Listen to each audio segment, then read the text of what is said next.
looks like I'm live, so welcome everyone to another fan fight. Hope everything's working properly. Let's see. Time for a flashy transition to YouTube. Alright, so we have everyone waiting. It looks like we have an odd number, and it's enough for the 5 rounds that we have planned for today. So I'm probably going to sit out for this one, just so that no one's like just sitting with no game, and so I can focus on the commentary. I can always join later if someone doesn't show up. I'll put that in the chat.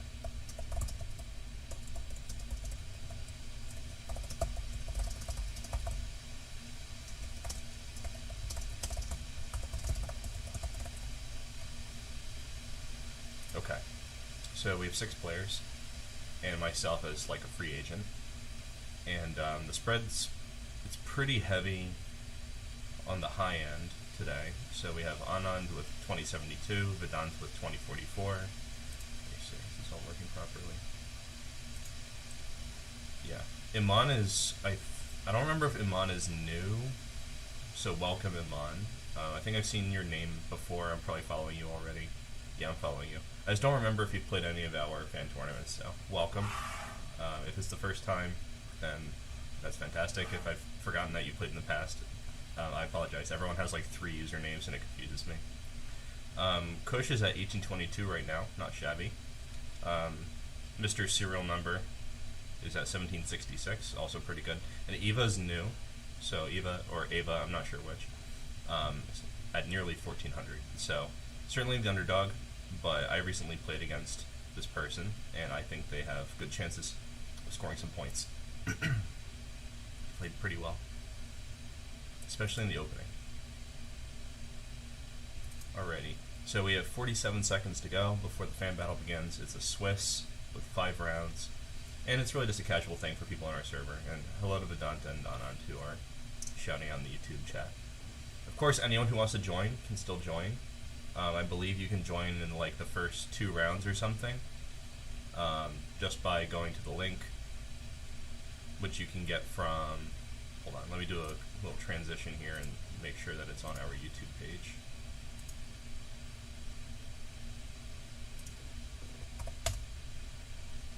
Just trying to make sure.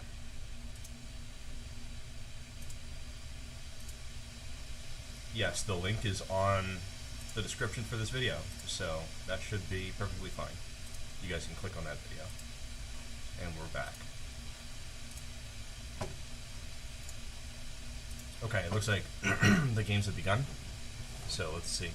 And everyone has, oh, Socket hasn't played yet. Maybe I'll shoot him a message as a reminder. But for now, let's take a look at Iman boldly playing d5 against the Dutch. I wonder if this actually works, and that's mostly, I'm doubting it because it's like you're spending an extra move in the opening to gain space with the same exact pawn, and it's somewhat of a tactical target, but the Dutch is so bad that I'm like kind of wondering if it might even work. Alright, let me ping Socket in our Discord.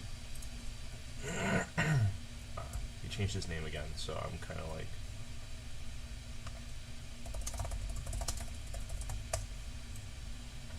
so it looks like Anand is going for a Leningrad. I think that's what it's called when you play g6. Probably it's still called that even against this weird d5 line. So black is actually on par for development because of this extra move, but it's going to be very hard to get any of the liberating breaks if white keeps the pressure up. We'll see if it's possible for them to do that. But first, let's check everybody else's games.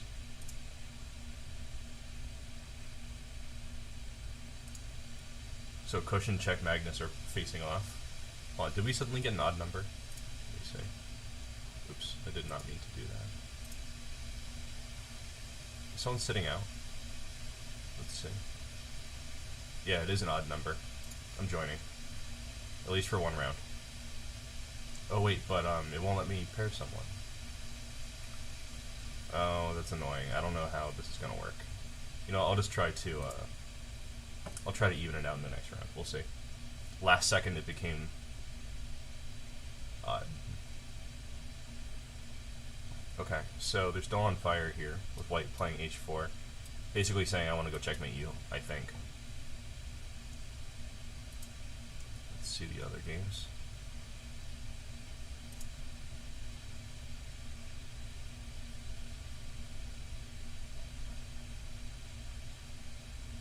So what happened in the opening here?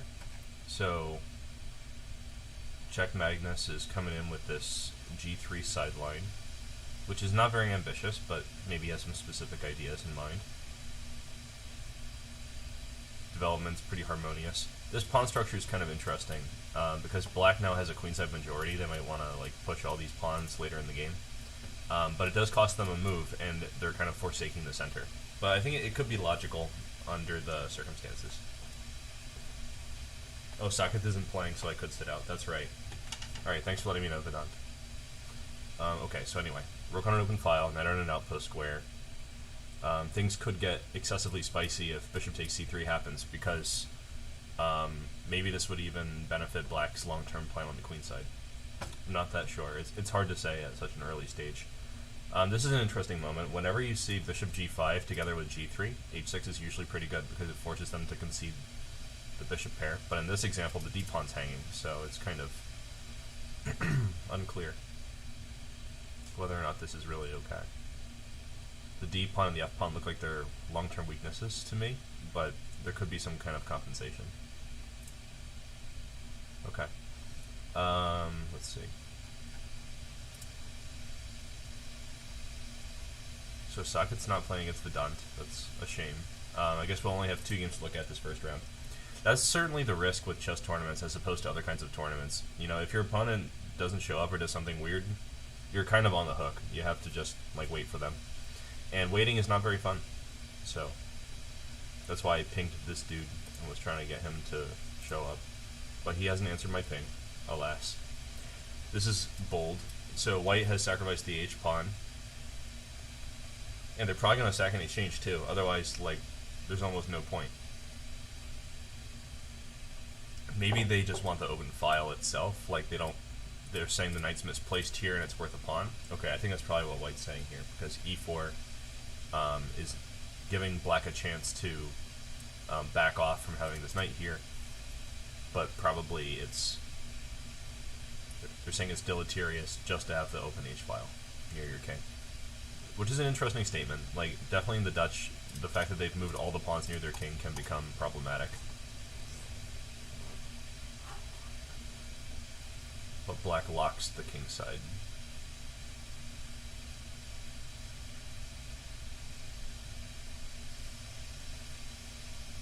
Interesting. More sacrifices with g3. Let's come back to this one.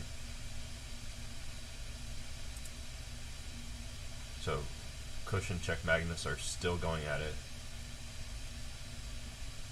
I've been meaning to ask Czech Magnus, what's the origin of his name? Maybe it's just like a kind of like random throwaway name, or maybe Czech Magnus is actually Czech Magnus, and this is his claim to fame. I don't know. Figured we'd ask. I really like white here, though. Bishop against knight, and a material advantage. That's just kind of really, really good. So fast forward a few moves. It looks like white is just consolidating. This is a pin, so that's not really working out.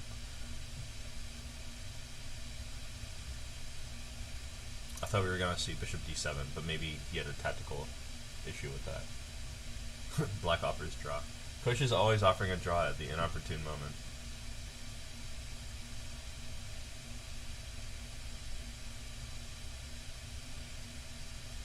I guess it's like they say, it doesn't hurt to ask. But yeah, interesting game. And we're moving on to the next round. Now we have 9. What happened? Oh, one's me, one's United States. But one guy will get kicked out, so it's still even. Okay, good. I don't want anyone to sit out. The first round was a little bit of a unfortunate circumstance. I have not seen Ava yet, so I might just ping them as well.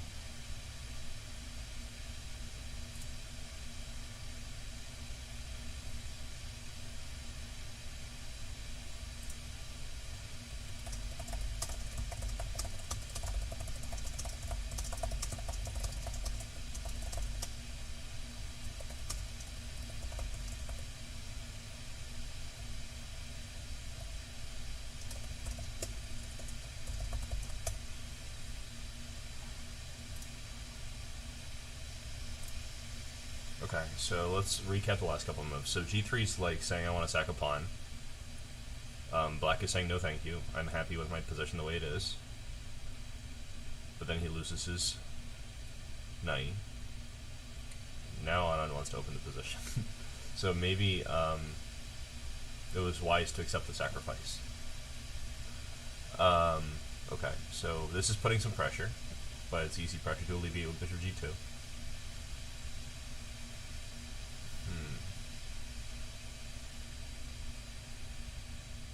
Rook F5 cuts off that problem, but Anand is sacking like everything here. That's kind of crazy. I have to say, I really don't like the Dutch.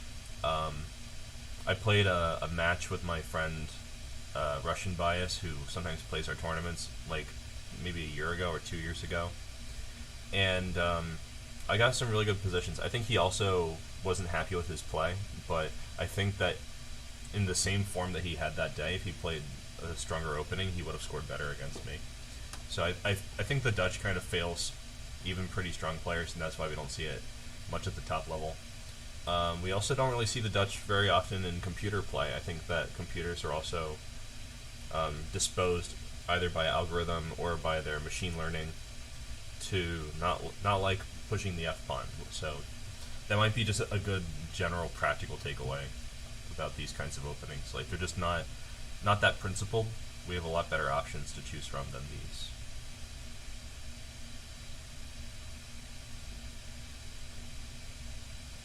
For instance, E5. Like, well, actually, E5 is only against E4. So let's say if we're talking about D4 openings, you know, we could play like the Slav. You know, it's been good for like over 100 years. It's still good. It's not going to be bad anytime. It's just principled moves. We could probably say the same about like the Nimzo, but that depends a lot on what white does. I mean, they both do.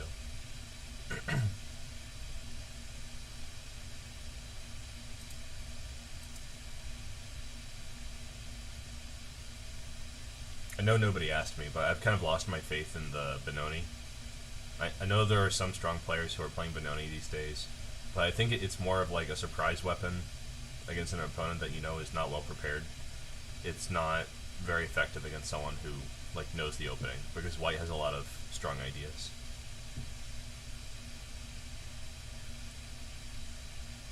I think King's Indian still has a lot of life, but it's also kind of similar in my mind. It's very upsy downsy, not very, not a reliable weapon. Black's position's very difficult here. Probably, yeah, white's castling.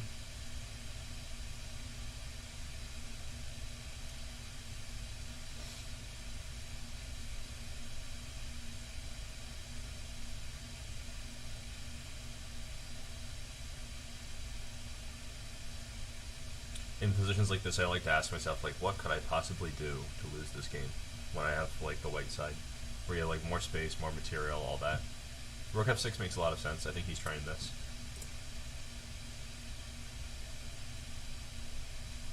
The problem is just that nothing makes a lot of sense. Everything makes just some sense when you're down a lot of material. I think there's a good solution for this move, though.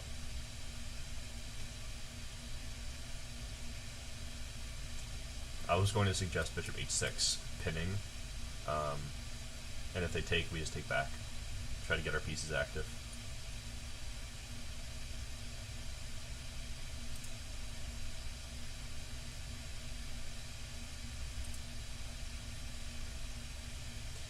Usually when we have this formation, black will play a5 to protect the knight from attacks like b4. So here black didn't do that, so their active knight is getting kicked.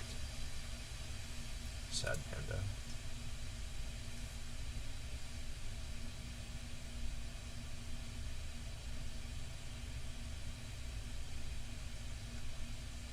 It's still possible to make a comeback, though. There's like lots of pieces left on the board, and this e-pawn could become pivotal at some moment. White's king's kind of exposed too.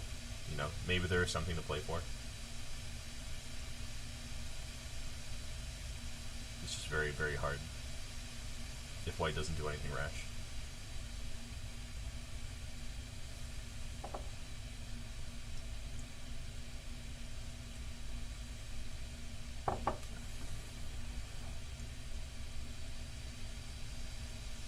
I'm noticing that my setup is very dark. I'm aware of that. It's just I have to stream where I can these days until I can find a new apartment. So at least for another like month or something, I'm gonna have a weird stream setup. But that's fine.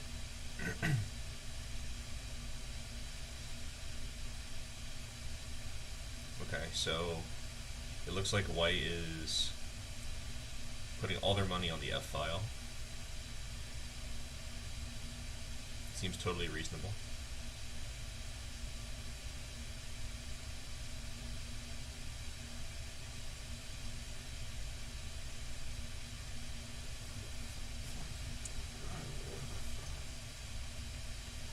A couple of months ago, like back when I was still teaching, one of my students asked me, like, "Is your rating so high because you farm your students in your chess tournaments?" And I thought that was just so funny. But of course, the answer is no. In fact, I'm not even playing. I just thought it was funny that they were thinking about that, like it's a conspiracy. Oh yeah, so Vedant had a great idea that we should have something like a fan battle invitational for all the fan battle winners. Maybe after we've done this for like a year, right now we're coming up on, I'll check in the middle of the round how many we've done. I think we've been doing this since, I don't know, maybe someone in the chat remembers better. What was the first month that we did a fan battle? I feel like it was January or something, maybe March. I remember we did one for Pi Day. Pi Day might have been the second one. So I think February, March, April, May, June, July. I think we're on 6, including the Pi Day one, and maybe one before it. It might be 5. So 5 or 6. So maybe after we've done this for a full year, we will do a Battle of the Champions. Whoever has won fan battles will face off. Ooh. I feel like this night's very important.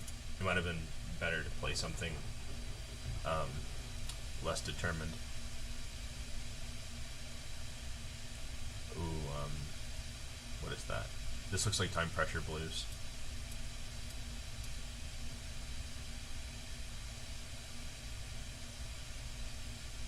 It's all coming down. No, Pi Day counts because Pi Day was a fan battle. It was just that it was Pi Day themed. We had a pie. It never ended. No, just kidding. But yeah, that was the idea. Okay, so there's a resignation. Tough game for black. I think the Dutch probably is no bueno. Yeah, I don't think we really need to check out the page to see exactly what we've played. Okay, hold on. We have 2 people paused right now. So there will still be someone sitting out. It's okay. We can just try this and see what happens. Also, welcome to United States. I feel like I haven't seen you in our tournaments for a while.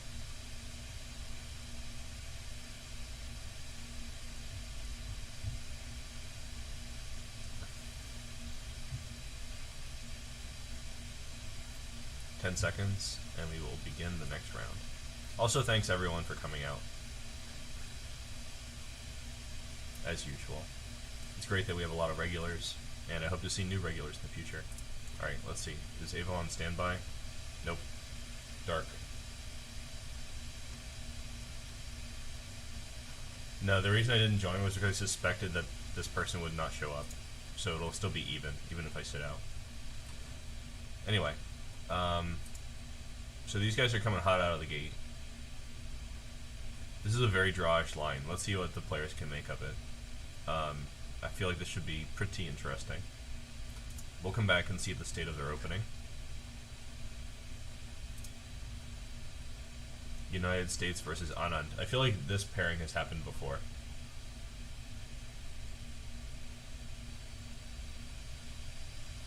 Let's see. No, actually. The little thingy at the bottom of the screen says they have not played each other. I find that super unlikely because I remember United States was a regular back when I was doing simuls Basically, like almost no, like a year and a half ago, because I was doing simuls in the summer during COVID, if I remember correctly. Yeah, so United States played a lot of my simuls, and I remember Anand was around during that time, so I thought they must have played, but I guess not. So this should be interesting, a fresh pairing. So this is some kind of Sicilian.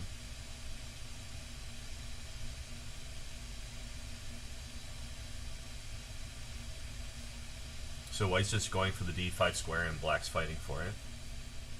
I think h6 was directed actually at that plan, because if you want to fight for the d5 outpost square, you need to stop bishop g5. So I feel like this was a pretty canny move from United States. When is the next simul? Good question.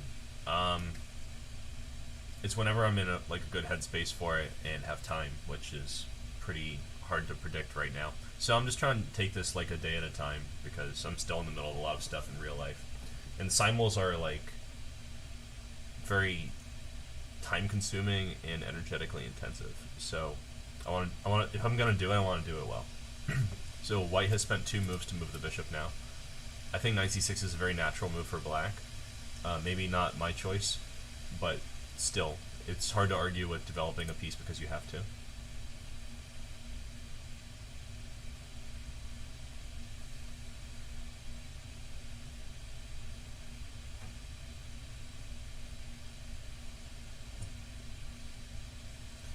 But if you guys want a simul, I could keep it in my mind and try to push it to the front. We have a bunch of ideas on the docket right now. One is the fan championship that we were talking about, right? Another is the simuls.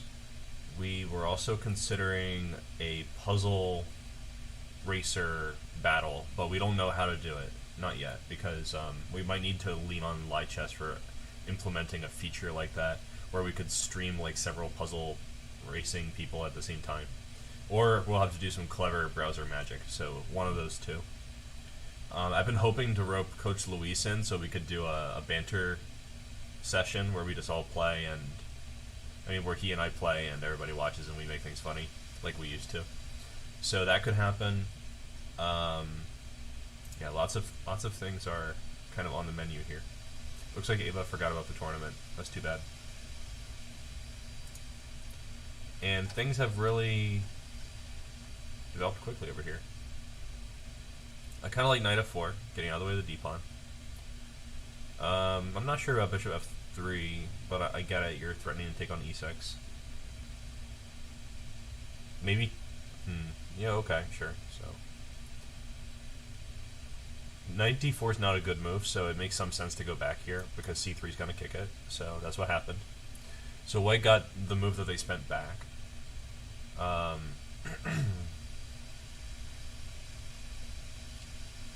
Knight e6 is an interesting decision because I feel like black is in a good position to liquidate the pawn. Like they could have played e5 here. That doesn't look too bad, unless there's some tactics here that I missed. Let's see. Maybe they're just worried about having an isolated f pawn after bishop takes f6, so he played knight e4. And back. You know what? If I was worried, I would play rook f8 here. So I'm not sure exactly what that was about.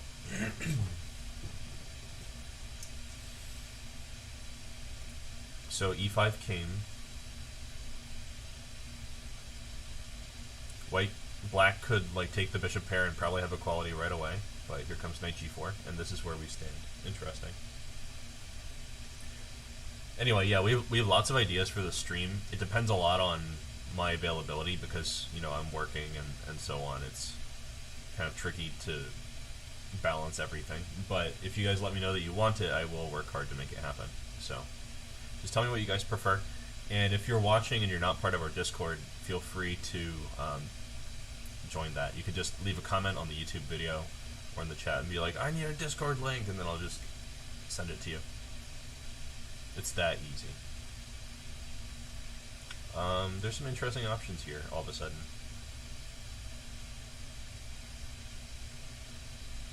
But bishop b3 is safe, so we see a safe move.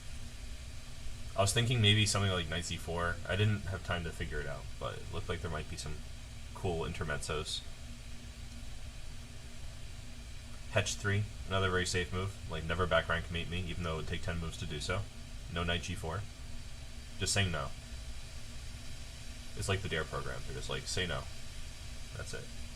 I think that this is probably an evenly balanced game. The opposite color bishops make it drawish if everybody else comes off the board, but it doesn't even guarantee a draw. So meanwhile, it could lead to some kind of like punchy back and forth attacking chess, because whatever the bishop attacks on the dark, the other bishop cannot defend. So that could lead to some interesting middle game developments.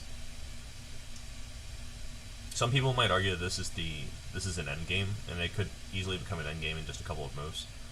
But I think it has a middle game character still, because there's potential for an attack on the king, and White's king is not really centralized yet. And who's to say it will become centralized, right? Because it's kind of unsafe at the moment to venture out. Knight e4, bold move.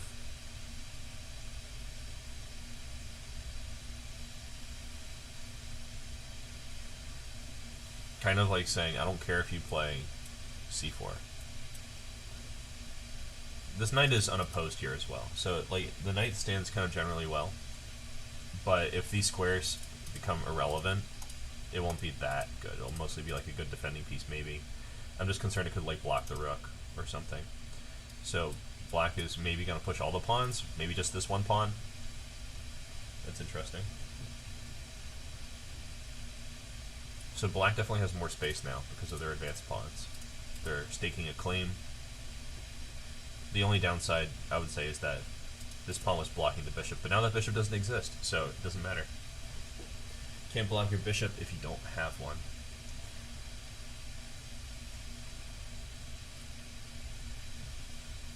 I think the coordination of the minor piece and rook are going to be really important for both sides from now on. So understandably, White is playing his prophylactic move, avoiding c4, getting ready to do other things with the bishop. Do we have another game right now? I forgot. Yeah, I was commentating completely on that one game. Yeah, so these guys are still going at it. The bishops got traded off. Interesting turn of events. This activates White's rook, and it reduces both players' control on d5. That probably favors black, who has less space. Trading pieces when you have less space is usually kind of good.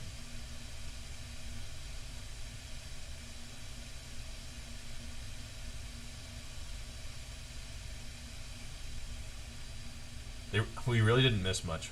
The other guys are playing much faster than these. Anand and United States. So this knight's pinned, right? Because there could be some attack on c2. That's probably why they played 91, to support that square. I think that, yeah, 91's not a very active move, so we could see something like d5. I was even thinking about some sacrifices for black. Interesting options there.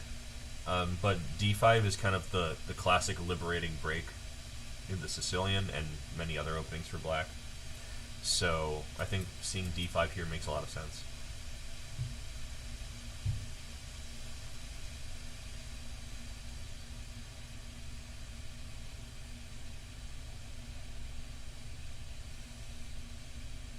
I'm not sure if I would be trading everything off here, but I also get maybe where black is coming from.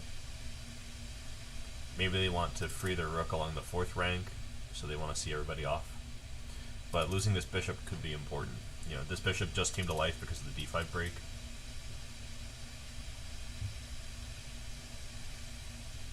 I like black's position, but maybe I'm biased as someone who often plays the Sicilian.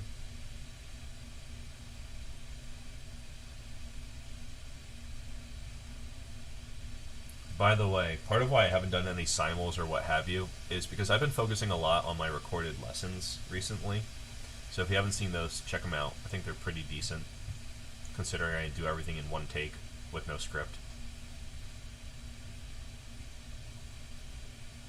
F5 is a move that I was definitely expecting to see. It's like a typical break, especially once you've gotten D5 in. So you get D5 in, you get F5, and you have a lot of space. Big attack could happen.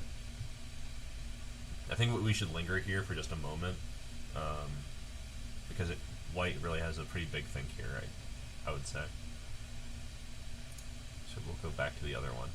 Oh, Mega Nightdorf joined. Excellent. Welcome. And Zippy. Good to see Zippy here. So now we have... Do we have an even number? I wonder if Sakith is back. Or if he just got completely ejected from the tournament. Okay, let's go back. It looks like we have a rook endgame now. So after b3, which is where we left off, black just kept pushing on the queen side. It really doesn't make a difference now because there are no queens.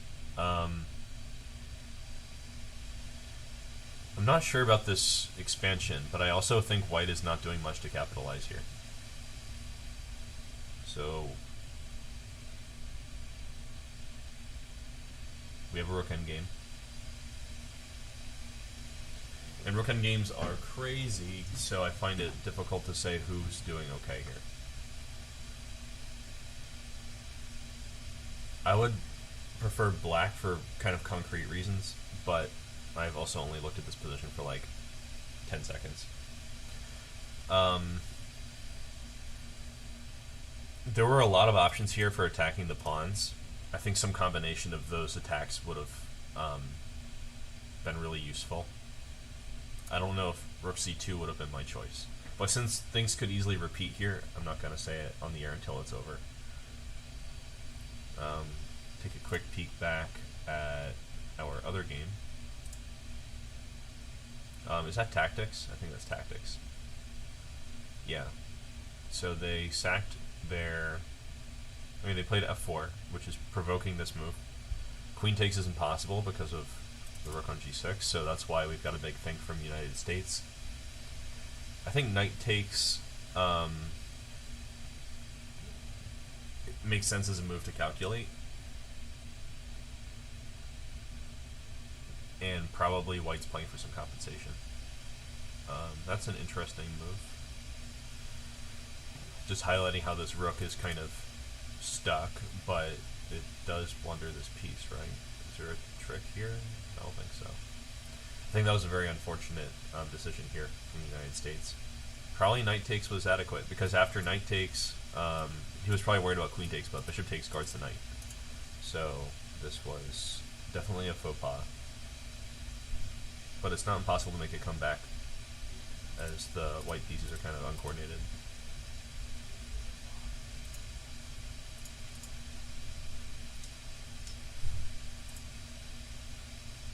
Okay, so we had a draw offer here in Vedant versus Iman, with Vedant offering.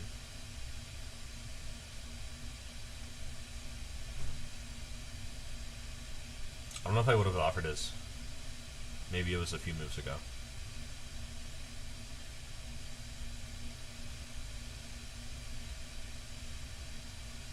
I think rook g3 was materialistic, but maybe he saw that a2 was not working. That's why. Oh, I don't know what's going to happen here. Definitely like white's position, but you know, with very limited material, a draw is a very likely outcome much of the time.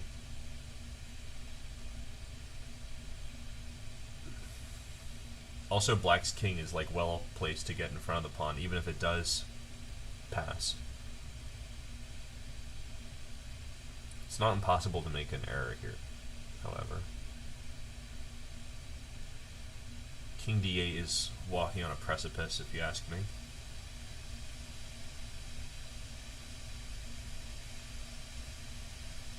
But it might also just be him saying he's very confident that this is a draw, like he doesn't care what happens here.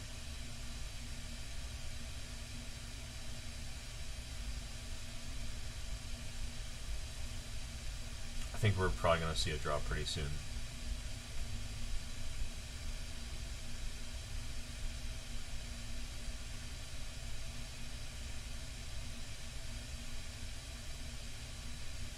That was an interesting sequence. Pretty good too. Well, let me see. Yeah, I would have played king f8 here to avoid this kind of stuff. So maybe my intuition was right.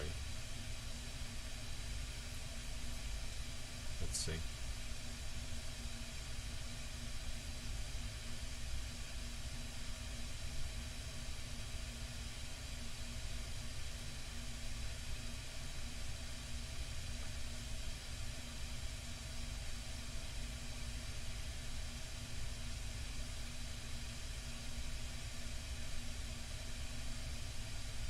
This is very tense. Let's go take a peek at the other game. So here, tensions are high as well. It's a tactical melee.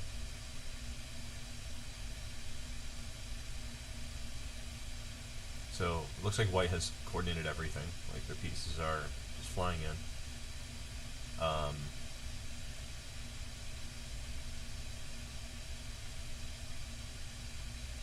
And this is where we stand with, if I'm not mistaken, yeah, white poised to snag that rook, which seems important.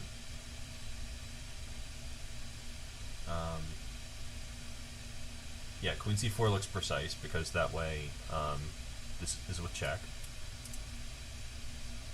If they didn't give a check, maybe f3 would give counterplay, but I don't think it's really anything.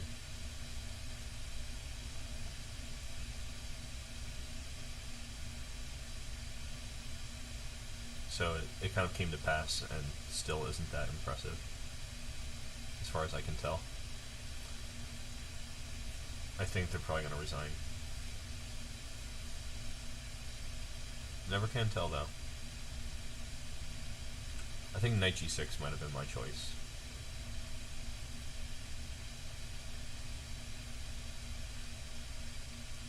Oh, it's mate in like 3.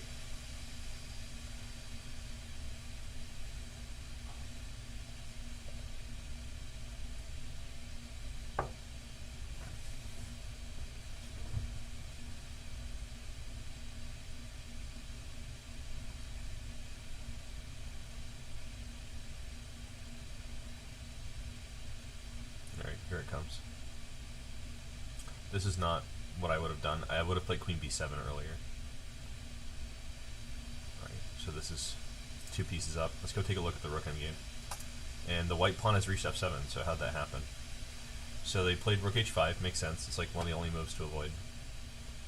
And here he's playing for... What is he playing for? He needs to get his king in front of this pawn, but it just doesn't look like it's happening. So trapping the king in front makes some sense. There's a lot going on here, so I'm just trying to reach the final position. Okay, so this is a Lucena position, is it not? But what's Vedant doing here? Like, he knows what to do.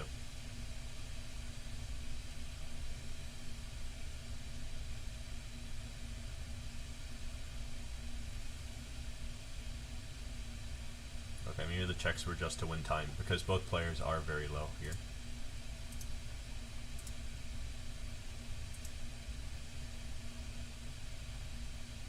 This is good. This is, I mean, he shouldn't have gone all the way down. He's probably going to come right back.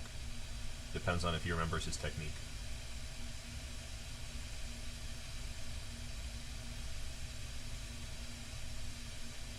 Okay, this move was not very good. They should have gone this way, because this move is strong.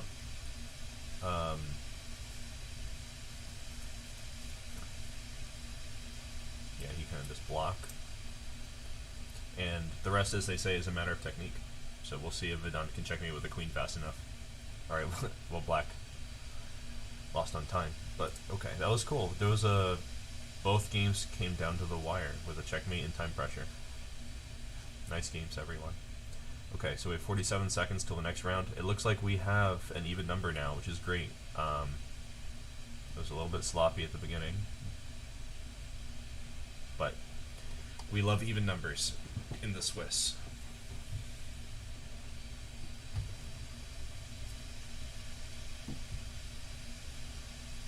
That is a sentence that I never thought I would ever say before I started playing chess. We love even numbers in the Swiss. It sounds like I'm talking about cheese.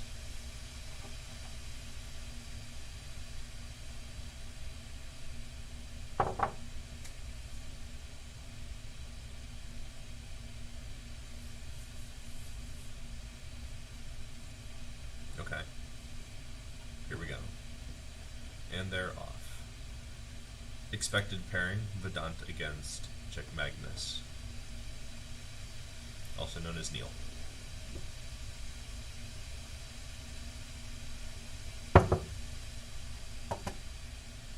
Vedant has really been liking this e6 move recently. He used to play Dragon like exclusively, if I remember correctly. No, actually, he was playing the Sveshnikov Sicilian. And so Czech Magnus is employing the sideline again. I might have to look into the sideline after seeing this game, just for curiosity's sake. I'm not really playing tournament chess anymore, just for lack of time. But curious to see what he sees in this, because usually when you play g3 against these Sicilians, you end up with just kind of like an equal position that is easy for both sides, and I think that's it's hard against stronger players, but maybe Czech Magnus assesses his chances very highly just based on rating or knowing the players, and that's why he's not too ambitious in the opening here. I see some of the strategic appeal. For example, this pawn's a little bit loose. This bishop attacks that pawn, so that's kind of set up from like move 3 or move 4. I can't count. Okay, let's see what the other players are up to, because they're thinking for a bit. How is this game so advanced already? Alright, so we're seeing a crazy gambit. The last time I played this, I think I was like 15.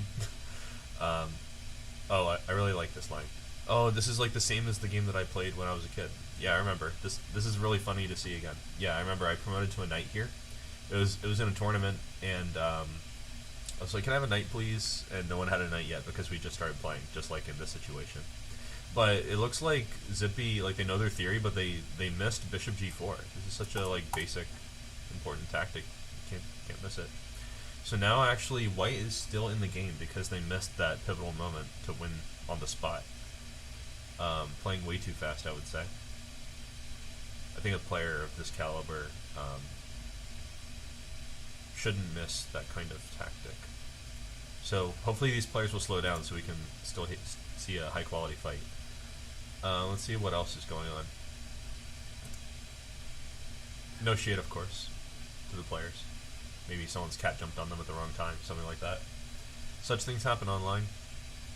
I know yesterday I was playing practice games just because I had free time, and this cat was like clawing my leg the whole time, and I was like, ah! So I was playing anonymously, just to keep it light. I recently had a game where someone took on c6, which is interesting.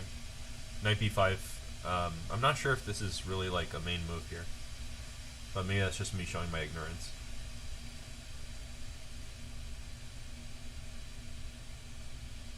The idea seems pretty clear. We want to take over the d6 square. Maybe a lot. Maybe we'll take it over in many ways. But it's also kind of slow. You know, 1, 2, 3. And black already has his bishop on c5. A lot of the time you'll get a position like this where bishop c5 is not played. And the pawn is on e5. So it seems a little nuanced. There might be some cool tricks or something. We'll see. At any rate, the knight's pretty snug on b5 for now. The thing to worry about is a6, kicking it somewhere. Okay. Let's see. United States and Mega Neidorf. It's always good to see Mega Neidorf. Hopefully Mega Neidorf is in the chat. Big shout out to one of my old students. And one of my best students, I would say.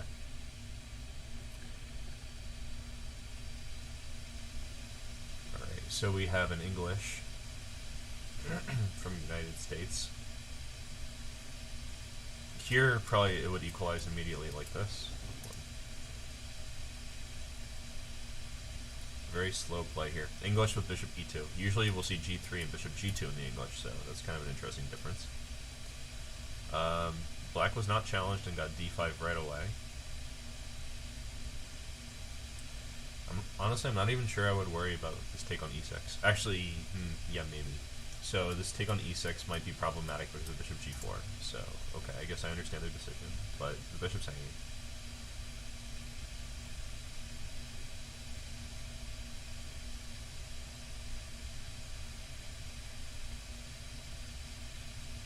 So here they should have just taken and then moved the bishop. I think that was the whole story. Like, all this finessing was too much.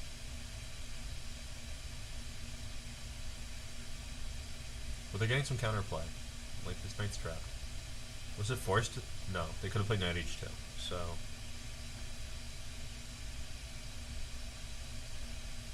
I think taking with the king made more sense because of bishop c4.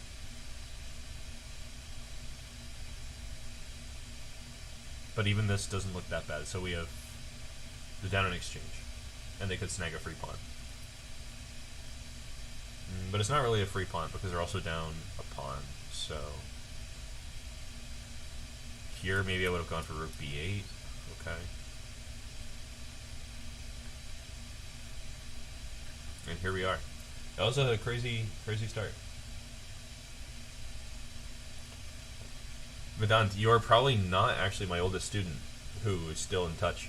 There are a few people in our Discord server, no less, who were in like my first classes ever. And Vedant, you came sometime after I started. I started teaching in 2014 and stopped like almost 2 years ago now.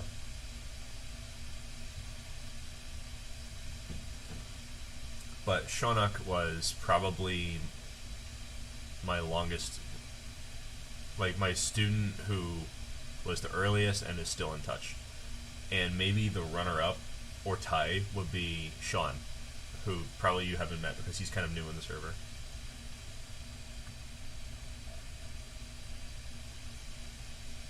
But Vedant, you're still special, so... I think you're in third place, Vedant. Neil is up there too. I don't remember if Neil was ever actually in my class at this very moment. I'd probably have to think back, but I remember seeing Neil like consistently for many years. And kind of in a similar way to how like Abhimanyu Mishra was. I played like probably 100 training games with him. Like he was never really in my class. He was like in my camp, and I played training games with him. But you know, he was around. I was around. We played. We did chess stuff, but not like one-on-one or in a group that I remember. For like Neil or Abhimanyu or any of these other guys. Actually,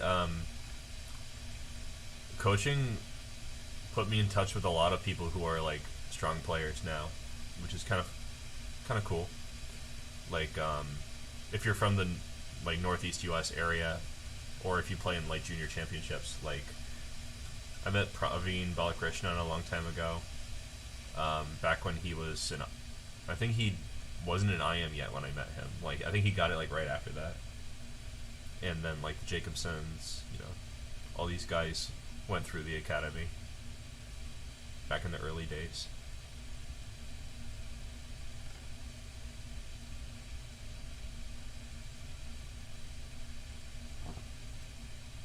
But we're all just chess friends now, which is cool.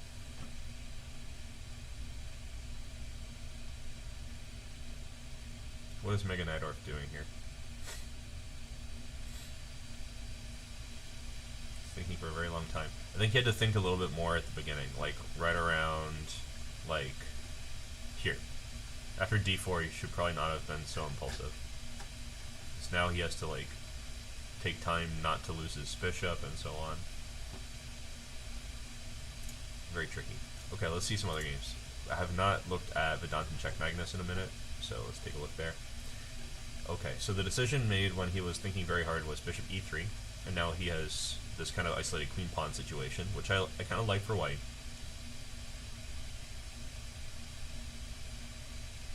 All very interesting moves. F4, I don't know about F4. I mean, maybe I just don't understand, but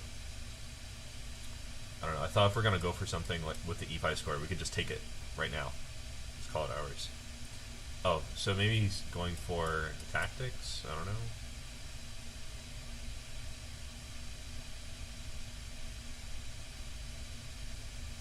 This build up on d5 makes sense. Rook f1 makes sense in light of f5, but it's not forced. I think this was a little bit anticlimactic. I thought white had a good position and just let it slip with f4. Now it's like a completely different ball game because this pawn's not isolated anymore. It's still kind of weak, but long term, it could be fine.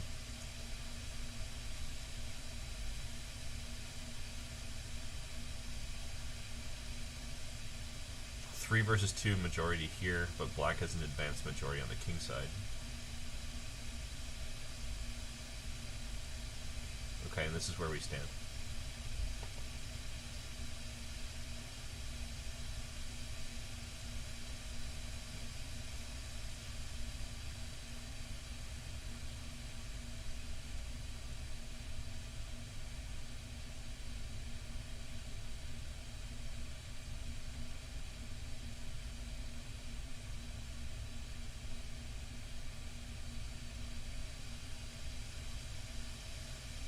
Rook d4 seems obvious in the sense that it puts pressure on e4, but I don't think Vedant even had to play queen e6.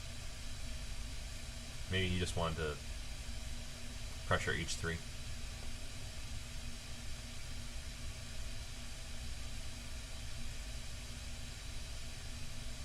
Oh, maybe it was against g4. Maybe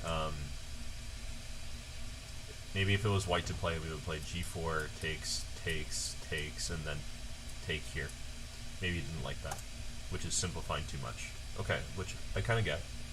Maybe that makes sense.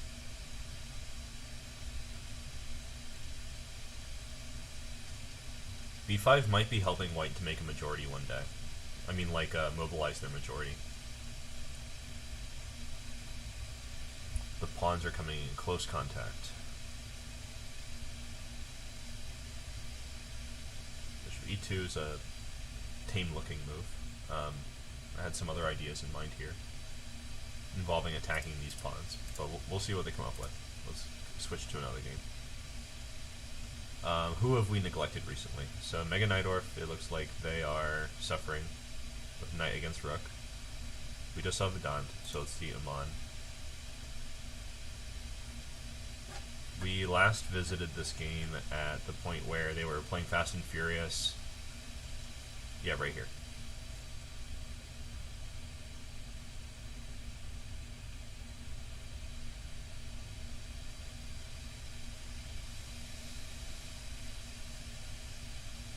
I don't really understand knight d6. Like, it's not threatening anything.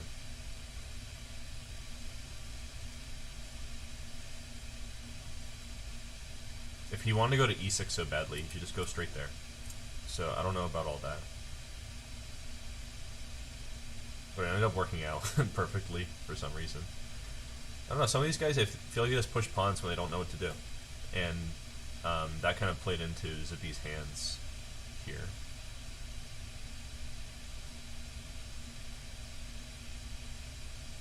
I think we could have seen either one of these captures.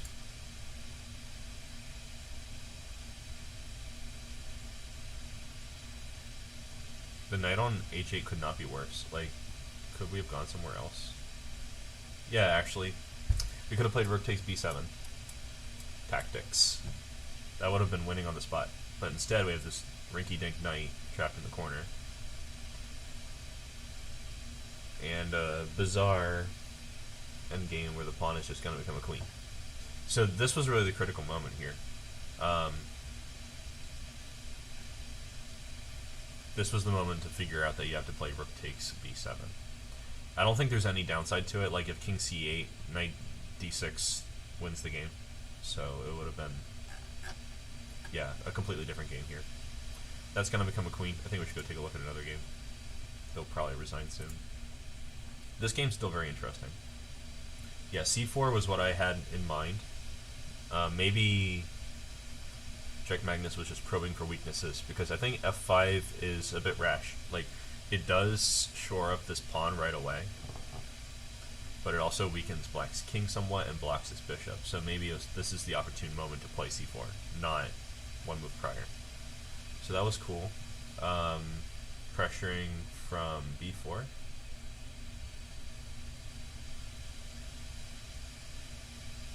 I think a4 wins the pawn. Maybe not. Like a4, bishop e8.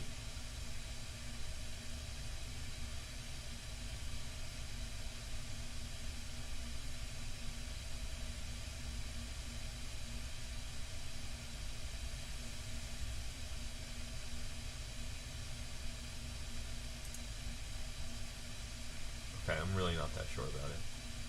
I don't think queen c3 would have been my choice though. Like the c pawns, it's all coming off. I do like white's chances here though. Yeah, rook b7, brutality. That's right. In that other game, that would have been really kind of sick, honestly. Great finale. Okay, so this bishop on e6 is somehow dominating the entire board. But maybe black doesn't need to make moves to make a draw here, because white is somewhat stifled by this e-pawn.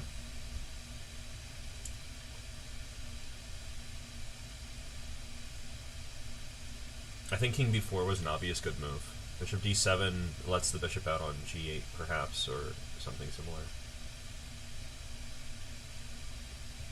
Yeah, maybe it was better not to play a4 and just accept a draw. Not sure about it.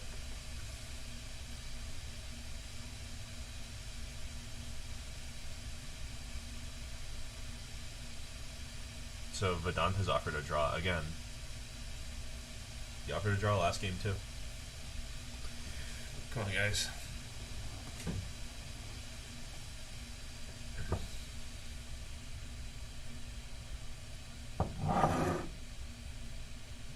There have been many times when I just like don't offer and don't accept any draws, and I managed to come out of like completely lost positions. But maybe I'm just like lucky or something. I don't know. I just think almost never it's really useful to offer a draw, because your opponent can take it any time. So if you end up, like, it gives them a lot of comfort, I would say, in the position about what to do. I'm not sure b5 would have been my choice, but it might also be 6 of one, half dozen of another. Yeah, I think bishop e8 makes sense. Even here it makes sense.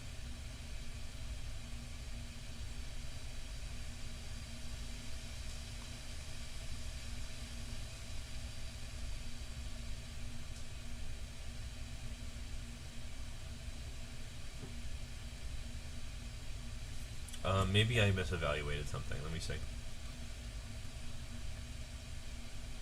So I really thought they would just play like bishop g6 here, because the bishop can't keep an eye on a4 and f5, so they would have to play like bishop c6, and then you get bishop f7, like Lanya, no problem. So I thought that was probably the way to go, but even then maybe it's not what I think it is. I would not have played king a5, I think. That's fine.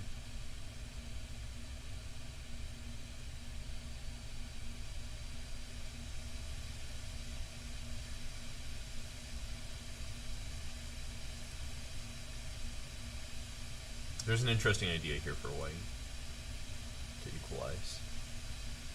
Oh, I'm sorry. Yeah, g4 happened. I didn't realize I wasn't on the position. It was g4. G4 is the idea. E3 is probably also something. Hold on, when? Yeah, E3 here. Why did he not play E3? E3, bishop B5. Yeah.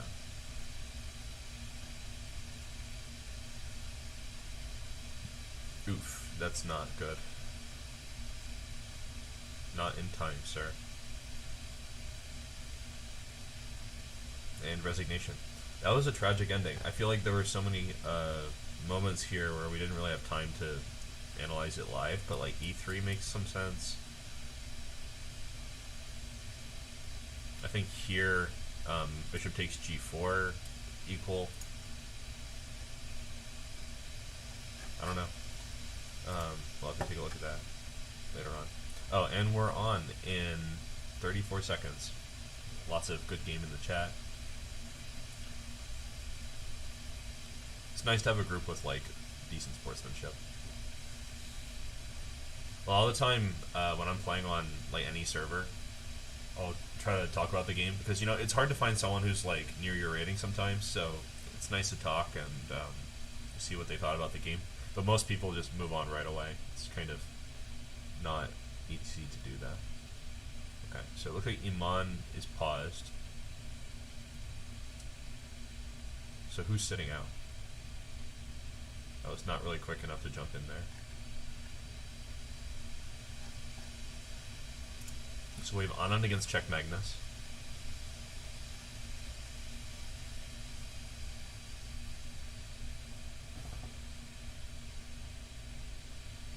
Anand's playing like a very classic setup, like against anything kind of opening. I don't really like this for white, but I could never place my finger on why I don't like it for white, so I think it's still a good opening. It seems perfectly fine. I just think that maybe it equalizes too easily for black. But this is interesting. Where does he want that queen? I think I know where. Let's see. Where does he put it?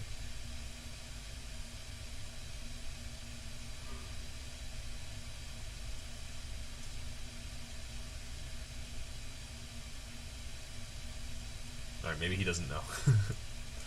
At least not right away. It's good to take your time. The United States is offline, so Vedant is waiting. That's a shame. Hope this guy comes back. Maybe he just disconnected briefly.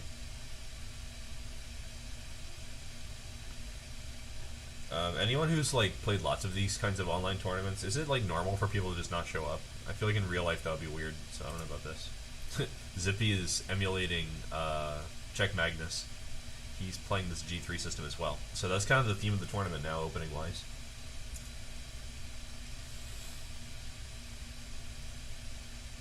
I don't know what this is called, so I'm going to call it the Don't Worry, Be Happy opening. Because all you do is play these 4 moves, you don't worry, you be happy, and then you play d4 and see what happens. It doesn't seem very, like, it's not challenging, but it's not challenging for you either. So it's like a vacation opening. No stress chess. At least until the middle game. Or a tense end game like the one that we just saw.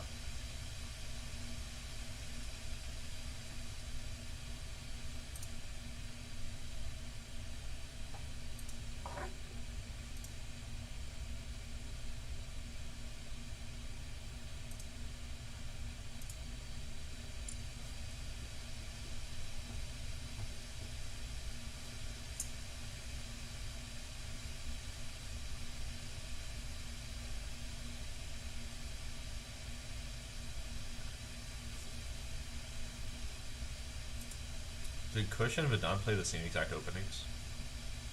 It's kind of interesting. Okay, so we have one game that's kind of not happening. So we'll focus on just these two. Okay, so e5 here. How do we reach?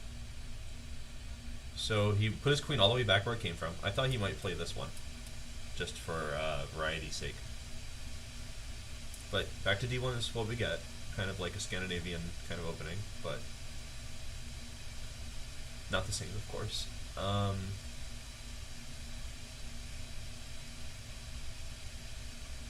not that sure about a3. I thought maybe a4 to avoid d5. a3 seems a little tame.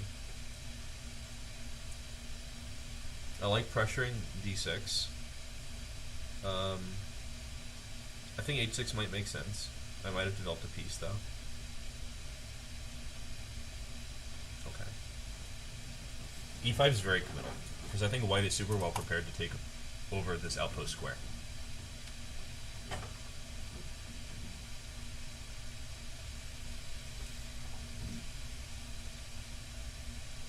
So what is the deal?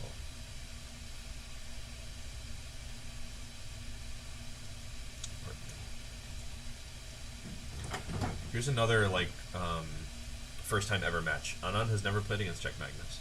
I think it's because Czech Magnus has only occasionally visited our fan battles and our Swiss tournaments once a month. And of course it's a pleasure to have Czech Magnus with us. So hopefully we can see more rematches among these players in the future in our tournaments. Get a little friendly rivalry going.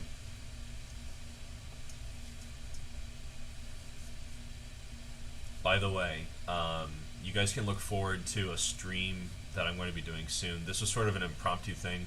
I found out from Czech Magnus that FIDE Master Boris Privman passed away a few months ago, and he was a good friend of mine. I think I only didn't know that he passed because during that time I had to move to another part of the country and wasn't playing chess. And he's an older guy, so he's not like on the internet or anything that much. So I missed out on that news, but I want to commemorate him because I think that he was a really great chess player, despite all the flack that he gets from these young whippersnappers. So I am going to be showing some of my games against him. I've played him like 20 or 30 times, and in the beginning I was just like getting trashed by him every game, and eventually I was able to kind of get his number and had a plus score against him at the end. But we had a lot of good analysis. I feel like I learned a lot from playing against Boris, and he was the kind of player who is like kind of rare these days. Someone who's like, it's like chess isn't the only thing that they do, but they're still very strong. So I really appreciate that guy. So I'm going to be doing a live stream where I show some of our games and just talk about our time together later on. I think I'll be doing that I think I should probably schedule it for August, honestly, because at the end of this month I will be at sea in the Gulf of Mexico for like 8 days. At least I'm expecting to be. So I will not have any internet access. Well, nothing for live streaming anyway. It'll be satellite internet, which is an interesting concept, but not for streaming. Limited access. So I'll be on pause during that time. This sacrifice is pretty interesting. I'm not sure it holds water, but we're playing online rapid. It's not a big deal to try something intuitive and see if it checks out.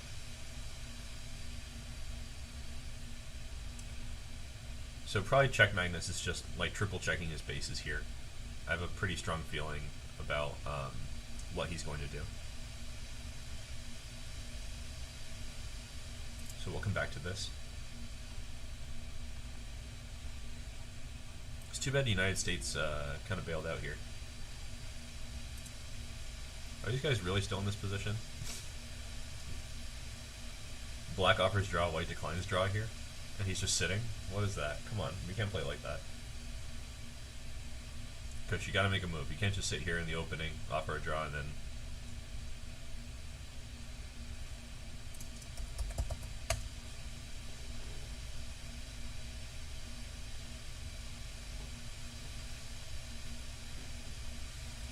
Somebody's chatting very complex in the chat here.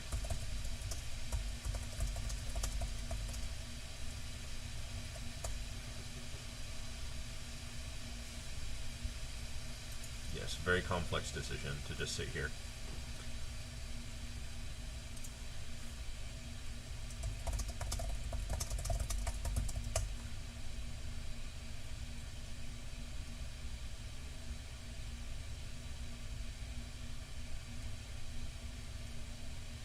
Alright, I think this person might want to watch the live stream, so I'm going to just switch scenes real quick so I can share the link with them.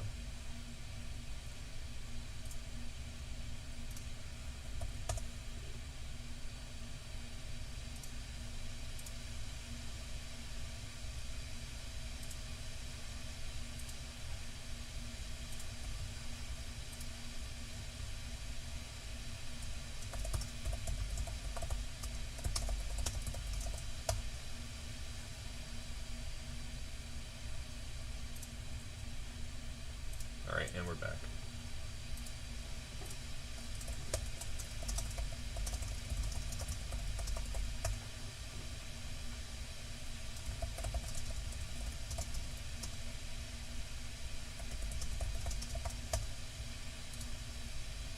Okay, so finally they're playing moves. I guess maybe Kush just needed a moment to breathe heavily into a brown paper bag or something.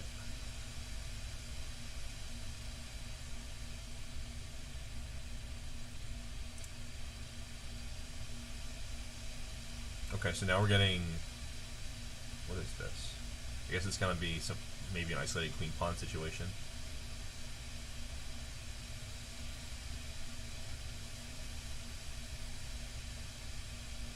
Is that what I think it is? What just happened here? I think he was thinking he's removing the defender from this bishop, but actually the knight is protecting. So that was a whole piece sacrifice. I think probably He should have just played like 92 or knight b5. This looked pretty reasonable.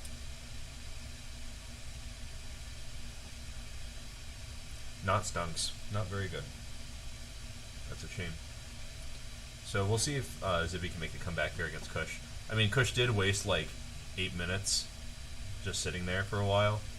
So it's conceivable that he could, you know, still choke in the time pressure.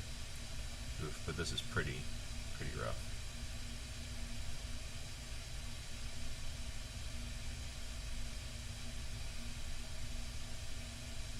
They're playing fast moves now. So now they're down a rook.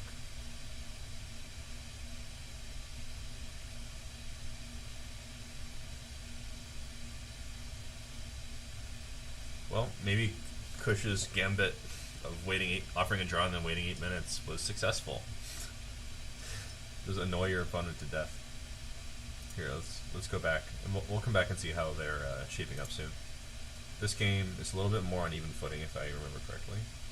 Yeah, I thought here maybe knight g4 made more sense, but knight h2. I'm sorry, knight h7 also is fair. The main caveat here is that the f-pawn's pinned, so I thought white was going for a draw. But knight h7 does protect against the draw. Oh, wait, hold on. Maybe knight g4 permits a draw. Yeah, check and check here. Check, check, king g7. Yeah, actually, I think they're both probably fine, because king g7 stops the checking sequence. Okay, so we have... This was a pretty good maneuver for offering a queen trade. At least conceptually. I don't know if it's tactically working. But I would not complain at all about this. It looks like it's just winning a piece.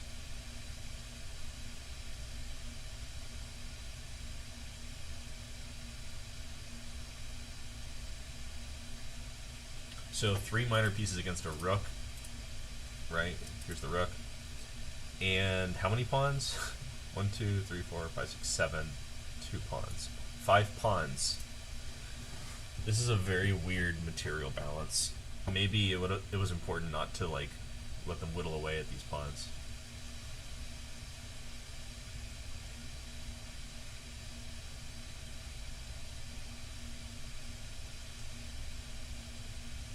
Since these pawns are so mobile, I don't think it's going to be easy for black to start an attack against white's king with the pieces. Yeah, incredibly, after all that, white might actually be better. Maybe queen d7 was too slow.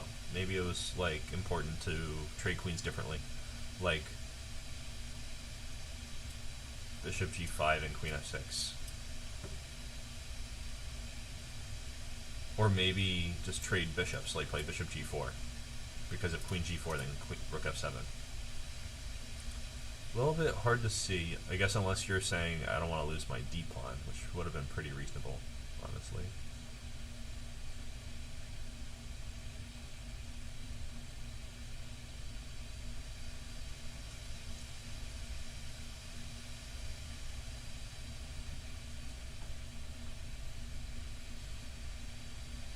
Well, this is getting spicy pretty fast. I thought maybe bishop g4 made sense, but 6 of one, half dozen of another.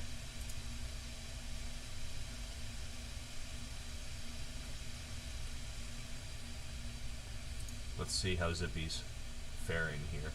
Looks pretty dire, but a solid comeback considering they were down like a lot, right?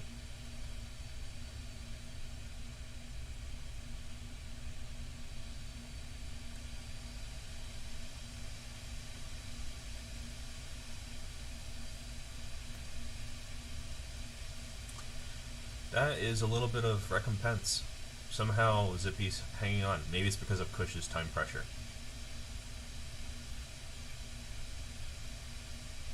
which was brought on by his draw offer and then 8-minute gambit.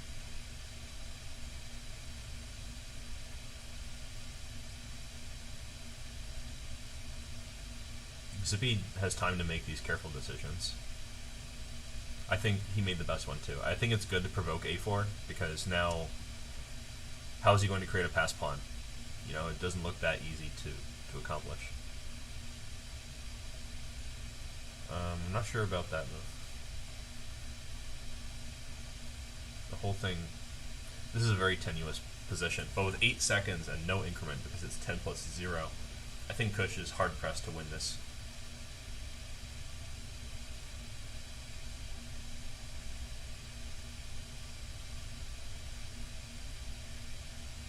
Sometimes when your opponent's in intense time pressure, it's good to plan out your next several moves and just play them very rapidly, so they're like in shock from the sudden transformation of the position. I think he's going for a perpetual here, so I have an idea about what white will do.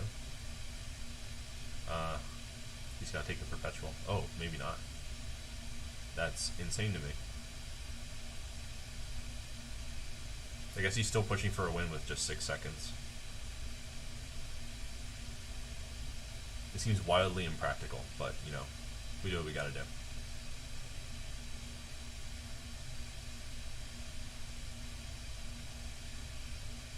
I feel like this game could be over at any moment. I kind of know what black is going for. I'm not sure why Zippy's taking so much time.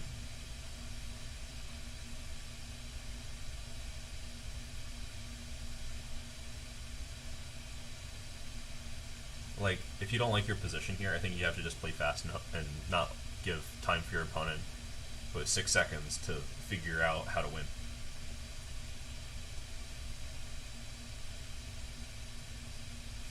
It's kind of dirty flagging, though. Like, I get it when people do that kind of thing. Yeah, there we go. That's what we had to do.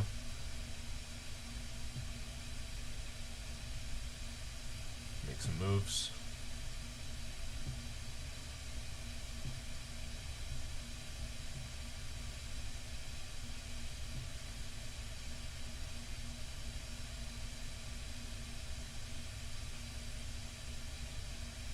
And flag. Disgusting, but that's the name of the game, I guess, when we're playing 10 minutes. But he really should not have sat for so long in the opening, for like 8 minutes. I think that's really what slew our comrade here. It was just too long of a think for like a normal position where he just fiend cutted his bishop in like 4 moves. Okay, so where were we here, right? So the bishop has been kicked to kingdom come over and over again. The white pieces are sort of flying in. Okay, so not a lot has really happened here. It was good that we watched the finale of the other game. Rook e7 is not a decision I would make, probably, but I can see the logic. He just wants that rook gone. The problem is there's another rook. But this did steal some time, you know, in practice to bring the king in.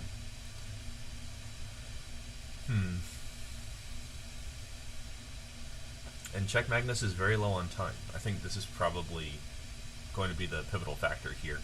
I guess a lot of our 10-minute games come down to a time scramble, which is unfortunate, but not unexpected. That's just how this game works. See, there's that other rook that I was talking about, coming back and doing the exact same thing that the other rook was doing, which is being very annoying. So I'm kind of... I don't want to say I told you so, but I think the rook's doing work. But hold on, how did black... Right, so this is the original 3 minor pieces against rook imbalance that we had in the position. So he's basically just traded pieces the whole time, and white's main advantage now is on pawns, which we see rolling in presently.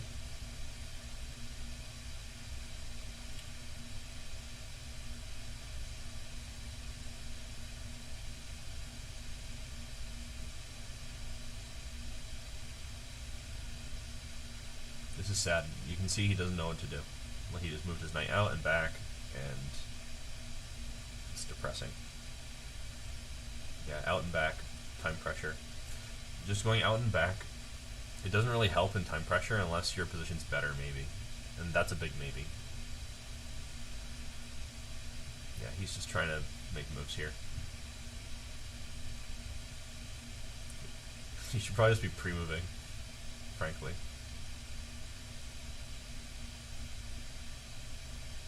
Go for like some stalemate or something.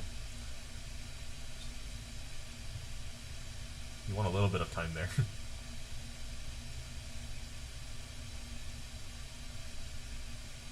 Ugh. Crazy ending, mostly because of time. Um, but I think the sacrifice, it worked out like very well. I think knight g4 was precise. Knight h7 was probably not the best. Um,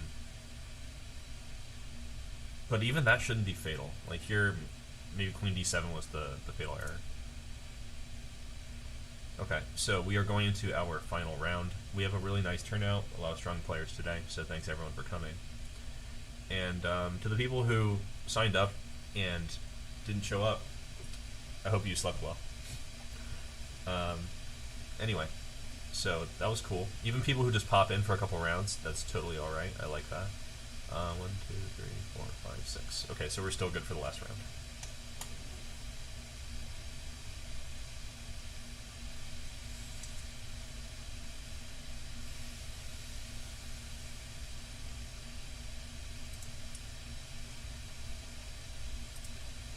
And they're off. So Vedanta against Anand in the final.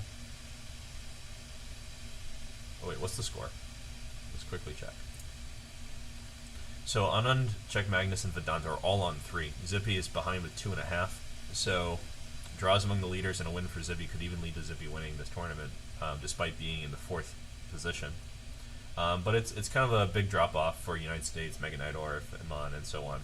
Mostly because all those people paused at some point, I would say. So it's really down to the wire with these guys. Anand is employing the thing that Vedant likes now, which is e6. I don't remember if that was Anand's main deal or not, but it's a good choice. We like it.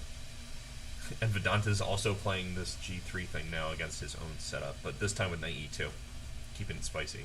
I think he's just trying to keep an eye on d5 a little more effectively. Okay, so that's an interesting twist. Everybody loves g3 apparently in this this tournament today. Something's happening here. So this opening was kind of like a French. I mean, some kind of Sicilian, but... Oh wait, this is Tarrasch, right?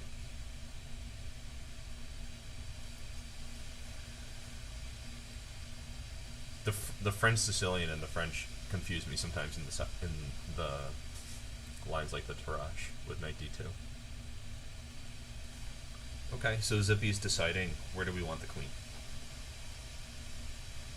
It's an interesting question. I think black got off pretty easy here though. Like not a lot of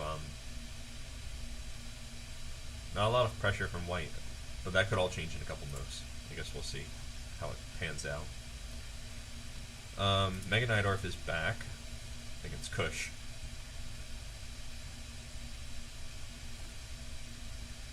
And also playing this, Kush is playing this e6 thing again, so that's pretty normal, considering the choices he usually has made in our tournaments to date.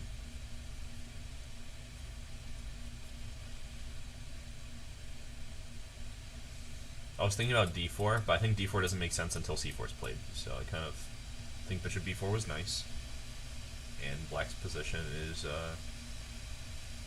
perfectly tenable. In fact, after queen d2, I'm wondering if we could even use such strong language as better.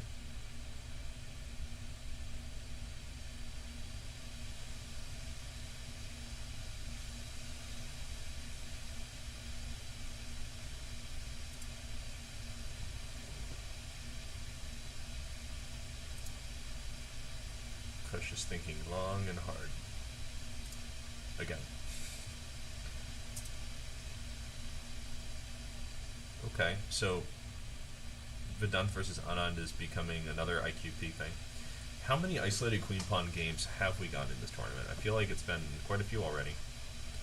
And I don't know if white could really ask for a better one. It looks like the outpost square d4 really belongs to them, and they have pressure already on d5. So can they not just like move their king and then take it? Maybe there's compensation here though for black, because white has to play king f1. I would have probably gone king d1, but, you know, it's fine.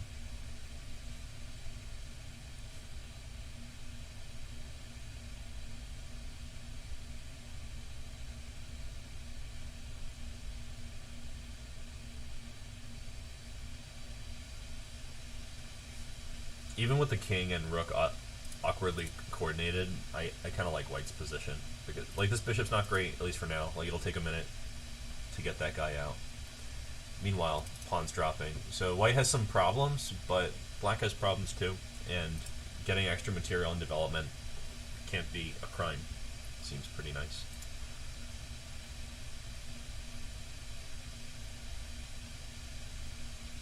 Just gotta look out for some pins and stuff. But I think they'll work it out.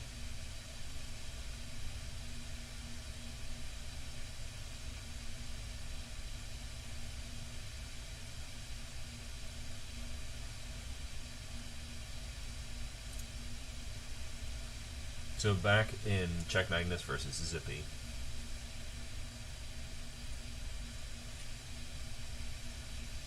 Queen d6 was their choice.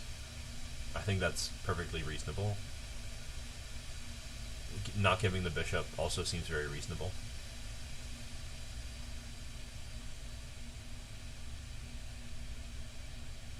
Bishop g5 seems like an okay move. I don't see why not.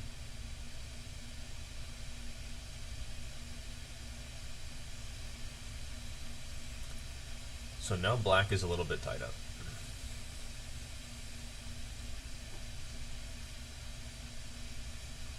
This could have been avoided by not playing knight d7. Like here, if black played, for instance, like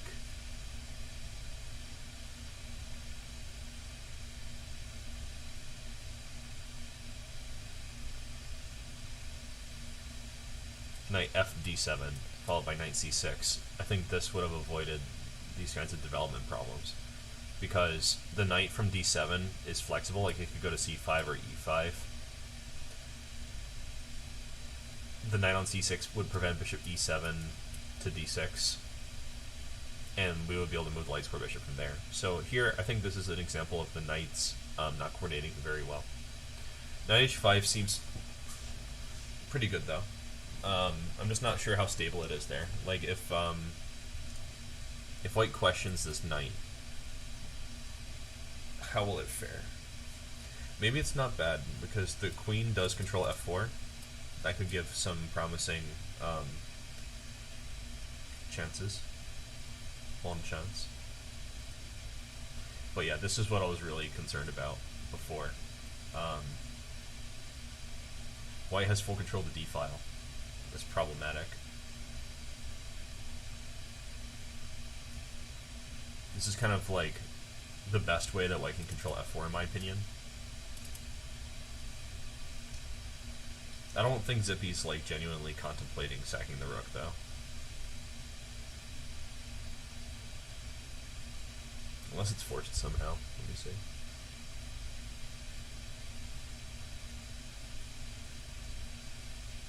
Yeah, this is actually a really tough position. I mean, not forced, but it's hard. Knight f4 is a pretty nice in-between move. If it works.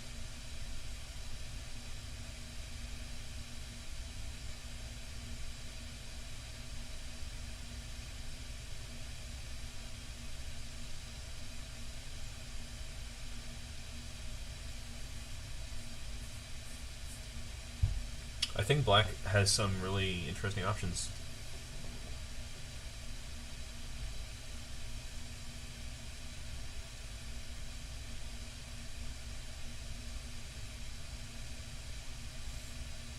That's very spicy.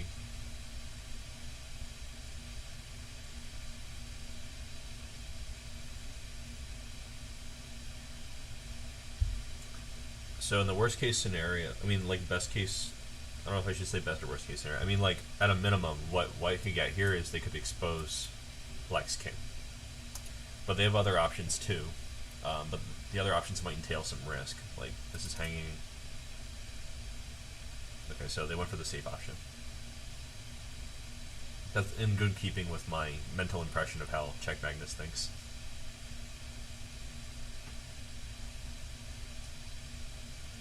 Safety first. Okay, so Vedant and Anand have already like flown through the whole game, basically. Queen c7 was their choice. I kind of expected to see knight takes here. Let me see. Why would he not do that? Because he wants to save c2?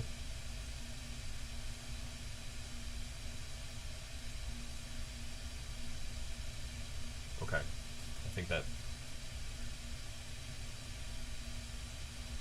makes sense. But now the isolated pawn is not a problem.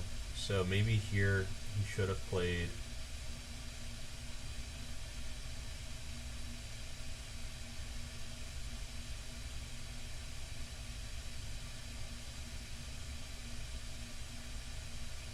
Is there really nothing here after king f1?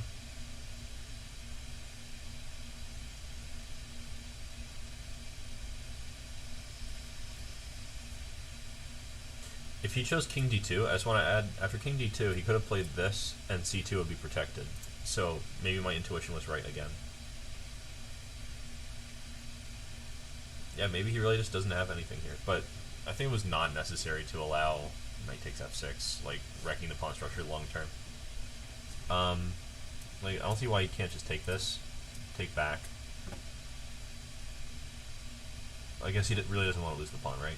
But then bishop g4, right?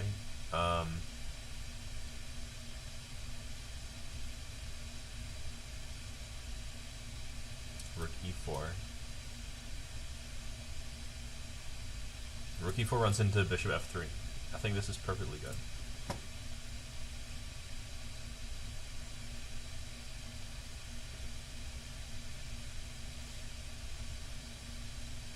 Okay, so we're seeing a liquidation of the f5 weakness, but it's going to come at a cost. Like white has more space.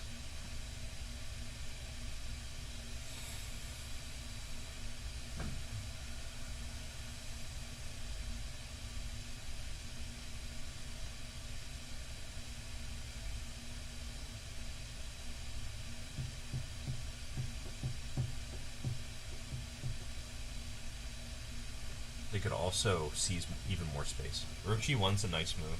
I don't think it's necessary, but it does look pretty good. I think white had other moves to try to claim some advantage. I'm curious to see what Vedant will play here.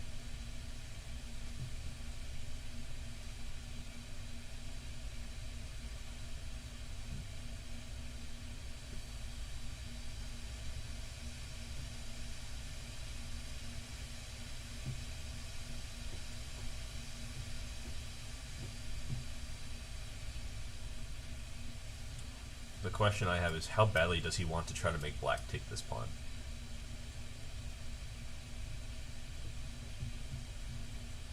We'll come back to it. He played rook e1. Okay, so here check Magnus is going out for something. So here comes the check. So he kicked the knight. Knight comes back to a place to live. I think probably I would have chosen h4, unless there's some... Oh, what am I saying? The queen's hanging, so this is necessary. That looks pretty good. Looks pretty good too. That's check, but we ain't scared of no ghosts. So yeah, f3 makes sense. I think Zippy still has a viable position despite all of these king moves. I mean pawn moves near the king.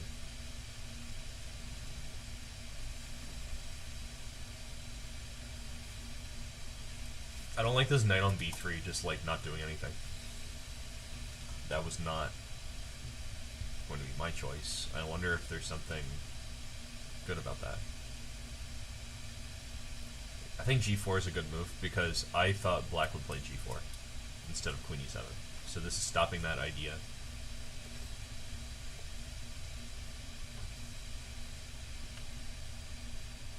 It doesn't mean it's risk-free, but I think it sort of is like dodging a bullet.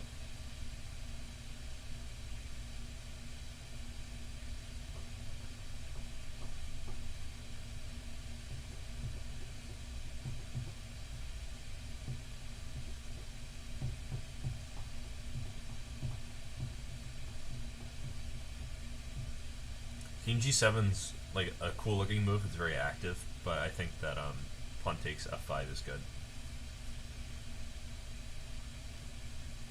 You know, it's a pawn, and it's in a kind of position where, and also it frees the square for the queen. It's in the kind of position where I think it matters a lot to keep this f-pawn for the king's safety.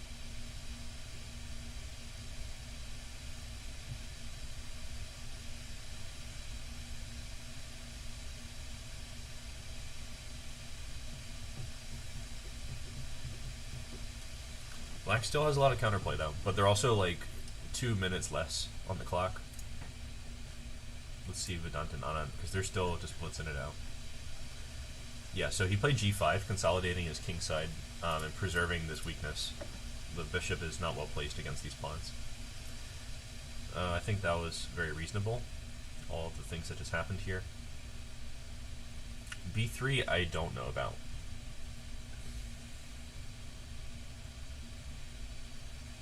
I thought maybe c3 was better here, but they took, so I guess it justifies it. Might have taken back with the c-pawn.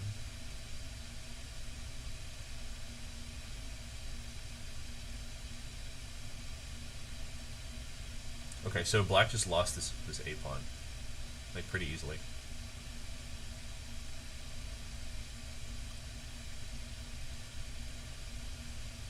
Maybe they should not have taken on e2.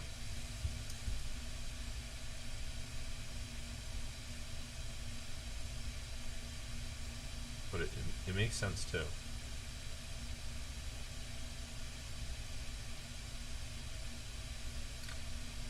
Here, bishop takes b3 looks kind of interesting.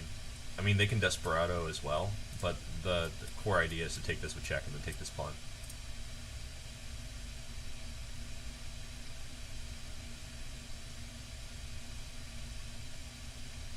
Even here, maybe we could play this move. Looks like a cool tactic.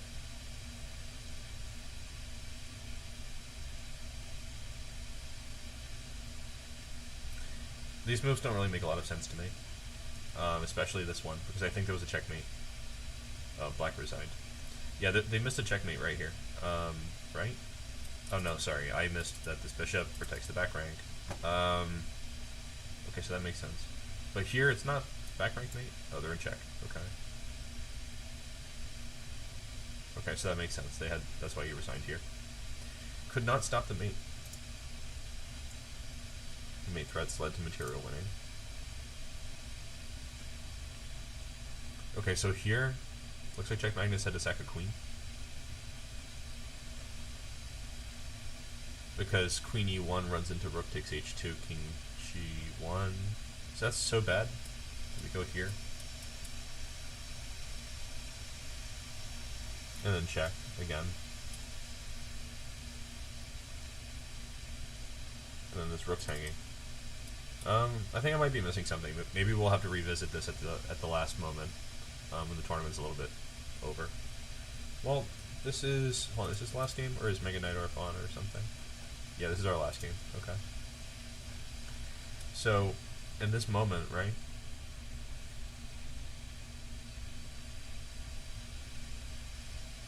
I think that Queen E1 is probably fun.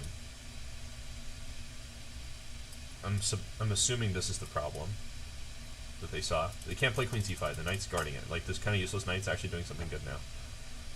So it would be this check that's a problem. But if they give a check, then the rook on H2 hangs. So I'm just not grasping the problem.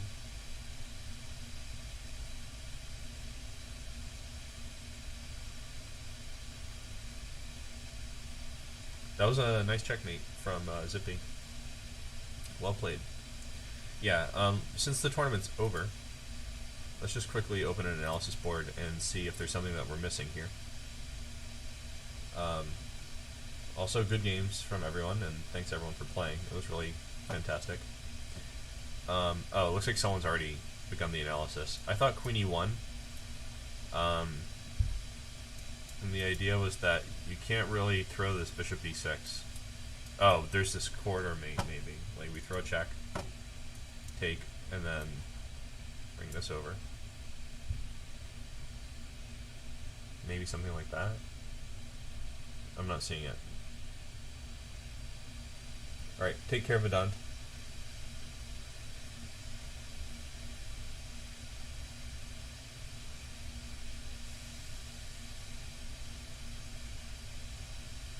You know what? It's simple, probably. Just like build the pressure. Yeah, I guess I see why it's a sacrifice here. So that means they were lost for a long time. Maybe G4 is not that good. I thought G4 made sense. Alright, so the engine evaluation says black is just winning this whole time. So probably the point where the balance tipped was around knight takes G5, somewhere around here.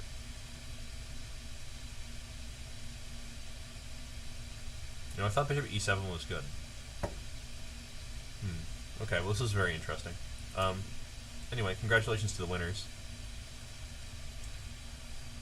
So Vedant got 4, Zippy came in clutch for second place with 3.5, and then Czech Magnus got third with 3 points. So nice games, everyone, and thanks for playing.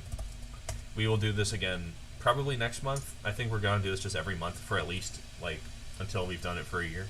Yeah. Thanks, Anand. Okay, so you guys can look forward to new content. I'm gonna put out some more video lessons. I am entertaining these other ideas that we've had from some of the users about like a puzzle racer battle and so on. So if you guys want to have a say in that, or if you want to just like study with people who are regular part of our stream, you guys can just join our Discord. So leave a comment on YouTube. I will give you a link. It'll be a temporary link, so you'll have to just jump on it right away. But then you'll be part of our community if you're not already. So anyway, without further ado, thanks everyone for showing up and for watching, and I hope everyone's doing well. Take care.